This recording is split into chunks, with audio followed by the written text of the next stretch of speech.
You can take this phrase, number of a man, and you could translate it human number. Where we read about the number of the beast.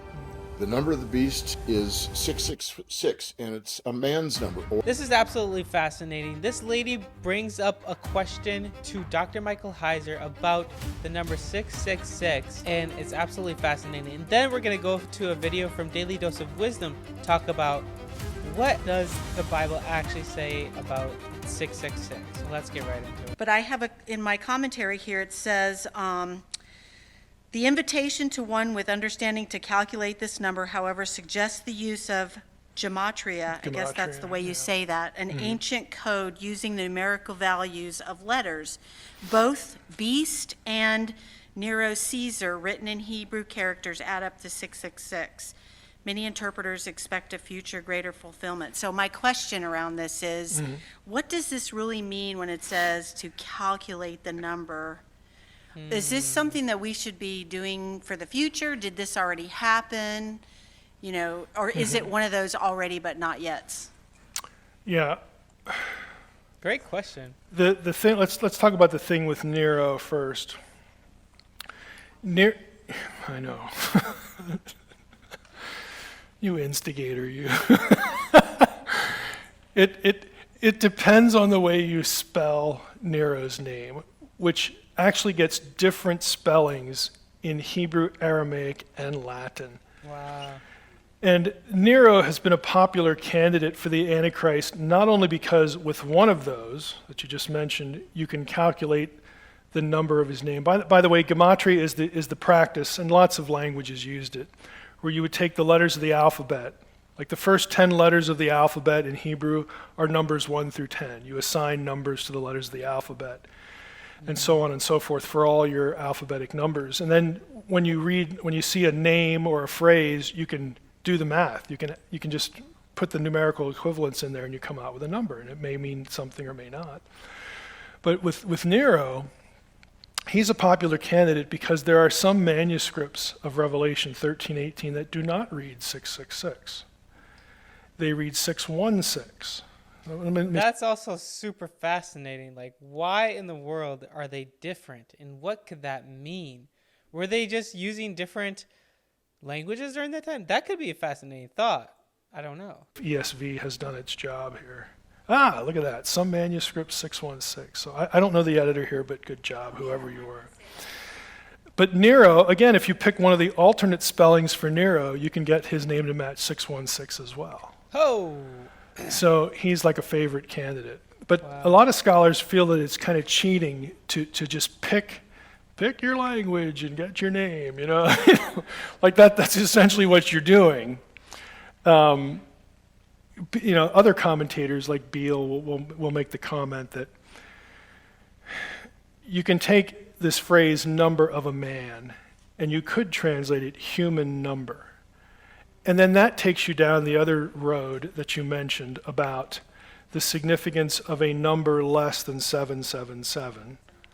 Okay, and 888 is Jesus, 777 is God. Yeah. And, I mean, there were different numbers that meant, a standard of holiness or perfection. And if you're thinking, these people were just crazy. I mean, first we get this astronomy stuff, and now all this number symbolism. Okay, they were serious about this in the first century, because they had different reasons, but some wanted to encrypt ideas into names and numbers for their own safety. There's some speculation that Revelation does some of that. If you think especially that Revelation is a book that was written before the destruction of the temple, and it's a polemic on Rome, even if you don't have to be a preterist and think it's all fulfilled. You can still be something of a futurist. Sure. But if you think that there are things in the book that are directed against the emperor and the Romans, yeah, you would probably encrypt that rather than just put it in the text and then take the consequences. The Romans are knocking at your door the next day. Mm-hmm. So there's a certain logic to it, and it was used for secrecy. Some of it was esoteric, mystical thinking, trying to communicate theological ideas with numbers and stuff like that. Lest you think it's really strange. I mean, we do the same thing with number 3. What do we associate 3 with? The Trinity. They're just things Or like 3 is the magic number. this that are somewhat familiar to us, but in their culture there was just more of it, more of that kind of thing going on. So I don't, is it an already or not yet?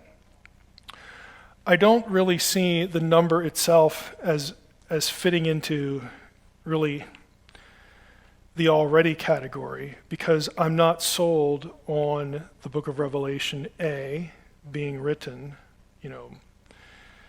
early. I mean, to view this as fulfilled, like the number already existed in real time, you'd pretty much have to commit yourself to an early, date of authorship, because then you would go to Revelation 11 and you'd say, see, there's the courts of the temple mentioned there. The temple must still be standing, and so this has to be written before 70 AD, and then the outcome of this is 70 AD, and where it's no longer prophecy. Then you could take that and say, well, Daniel 11 talked about this Antichrist figure who now we think is Nero because Revelation's written before 70. But see, Daniel could have said, well, the fulfillment of this has already happened with Antiochus, but now we know it's Nero, and so maybe it'll ripple out again in the future. Maybe there will be a not yet. Maybe there'll be somebody else down the road who'll be a new Nero or a new Antiochus. There are just ways to no matter what system you adopt, you can say it's either all fulfilled or it's all future, it's a little bit of both. I just don't see anything in the text that helps answer that question specifically with the number, because the answer to it is going to hinge on really what you think about the authorship. And I'm still a late dater, the mid-90s. I think that's the best date explanation, but it's not secure by any means. There's a couple church fathers mention it, but there are a couple church fathers that thought it was early too. I mean, there's no. Yeah, so I think that's fascinating about the numbers. I think either way, it puts into perspective for the longest time what everyone thought. But at the end of the day, it's still the same. You still have this prophecy that needs to be fulfilled. We don't know exactly what it's going to look like because there's just so many different interpretations on these texts, these manuscripts. And we're going to go into a Daily Dose of Wisdom video on what does it really say about the 666. And he's going to get into the 616 or 666. Information that's impacted by that small percentile. Sure. So let me give you an example from Revelation chapter 13, verse 18. It's where we read about the number of the beast. The number of the beast is 666, and it's a man's number, or man's number is how I would prefer to translate it. I think it's mankind's in the sense that, do you know what Gematria is? Have you heard that term before? I haven't. Gematria is an ancient way to figure out the numerical value of names. Gematria, that was used in the other video. And yeah, it's super fascinating. I think Derek Prince was doing that as well. And 888 is for Jesus, 777 is for God, and 666 is for man. Like, we fall short always. And the numerical value of 666, you could plug in a number of different names where A equals 1. It goes through the alphabet like that. But before Arabic numerals were around, the Greeks used letters for numbers. And they didn't have 666. It would be 600, one letter, 60, the next letter, and then 6, the last letter. These are 3 different letters. There are 2 very important, very early manuscripts that have the number of the beast as 616.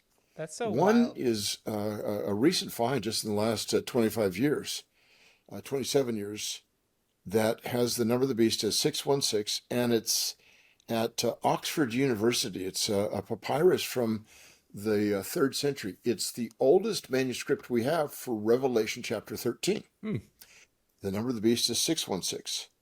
Then there's a manuscript called Ephraemi Rescriptus, which is at the Bibliothèque Nationale in Paris, the National Library of France in Paris. I've had the opportunity to examine both of these manuscripts in the flesh. They're the only manuscripts we have that have the number of the beast as 616. But Ephraemi Rescriptus is from about AD 400, right around the beginning of the 5th century. And it's one of our 2 most important manuscripts for Revelation. Wow. And yet it has the number of the beast as 616. So I want answers. Why in the world are they different? What does this mean? What if this whole time we're looking for 666? In all of reality, the mark of the beast has always been 616. What could this mean? Were they translated from different languages? Because, like Dr. Michael Heiser said, Nero, because so many languages use this numerical system for their own languages. The papyrus, which is very important, is the oldest manuscript we have for Revelation 13. Now, we know about these variants from Irenaeus, a 2nd century church father, who actually wrote a chapter on the number of the beast. And he said, the number of the beast is 666. There are some manuscripts that have the number of the beast as 616, but that's defective. 666 is his number, and we know this. He gave some reasons that were not what we'd consider the best kind of arguments. But he said, and those are found in the older manuscripts. Well, he's writing about AD 170. The older manuscripts, John's gospel, not his gospel, but the book of Revelation was written about 95. So he's talking about manuscripts that are 75 years old. Those are the older manuscripts. Well, maybe they weren't necessarily older because these manuscripts weren't dated. It's just that they were copied more frequently. They were used more, and consequently, he would think they were older. 616 actually fits the Gematria for Nero Caesar, Nero Caesar. And there was this myth that was going on in the 1st century that died out in the 2nd. It was called the Nero Redivivus myth, that Nero would rise from the dead. He was just an atrocious monster to Christians, as you know, lighting up the Appian Way with Christians hanging on crosses and then torching them so that people would have light to walk during the night to get to his parties. I mean, what a monster. That's terrible. That's so bad. Yeah, but I heard also that Nero could be calculated in 666 as well. So what is going on here? So there was this fear that Nero would rise again. So 616 may well be the original number of the beast. 666 might be the number. I don't know. Some days I wake up and I said, I think 666, that's the number of the beast. Other days I wake up, no, I think it's 616. But this I do know. Most scholars would say, no, 616, that's not the number of the beast, but it is the neighbor of the beast. He just lives a few doors down, So here's the importance of this. Even though if I had 616 in a published New Testament, it would send 7 tons of popular Christian literature to the flames.